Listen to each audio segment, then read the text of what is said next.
დიახ, ამ წუთებში ხობში ფალიაშვილის, ჭავჭავაძისა და შანიძის ქუჩის მოსახლეობა ქუჩაში არის გამოსული და საპროტესტო აქციას მართავენ. ისინი ჩვენთან საუბრისას აცხადებენ, რომ მშენებლობა, რომელიც მათ სახლებთან ახლოს მიმდინარეობს, არის კანონით დარღვევა და საუბრობენ, რომ ბეტონის ქარხანა საფრთხეს შეუქმნის როგორც მათ ჯანმრთელობას, ასევე მათი შვილების უსაფრთხოებას. მოსახლეობამ რამდენჯერმე მიმართა ხობის მუნიციპალიტეტის მერიას, თუმცა მათგან პასუხები ვერ მიიღეს. მოქალაქეებს განუმარტეს, რომ უკვე გაცემული არის სამშენებლო ნებართვა და ვერაფერს ვერ იზამენ. მოსახლეობა დახმარებას ითხოვს, ისინი აცხადებენ, რომ ადგილზე არანაირი უსაფრთხოების ზომები არ არის დაცული და მოითხოვენ, რომ სასწრაფოდ შეჩერდეს ეს სამშენებლო სამუშაოები და გაეცეს მათ კითხვებს პასუხი.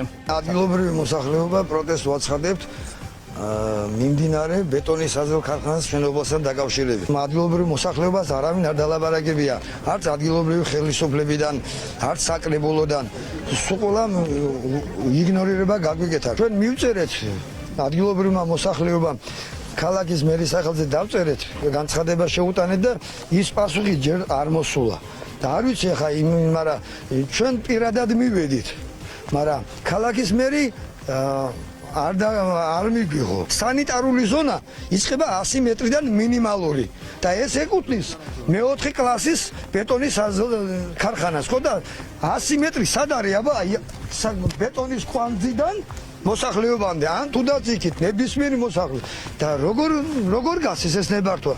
გაურკვეველია. რან ახლოს არის ეს მშენებლობა აქანი და გვაინტერესებს რამდენად დასაშვებია ამ სიახლოვეზე ამ წარმების ამხელა წარმების გაკეთება. ბეტონის 13 შენდება. ერთ მეშვე 13 რო გახსნი ის ერთ 10 კვადრატს სრულის.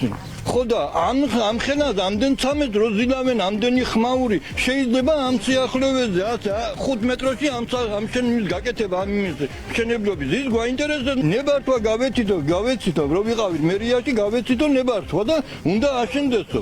კი ნაბართვა მისცეს, მაგრამ ჩვენ აქანი რა ვქნათ? რანაირი როგორ უნდა ვიცხოვროთ აქანი? მაშინ აგვასახლოს და აგვირიგოს ფული და გააშენოს მერე.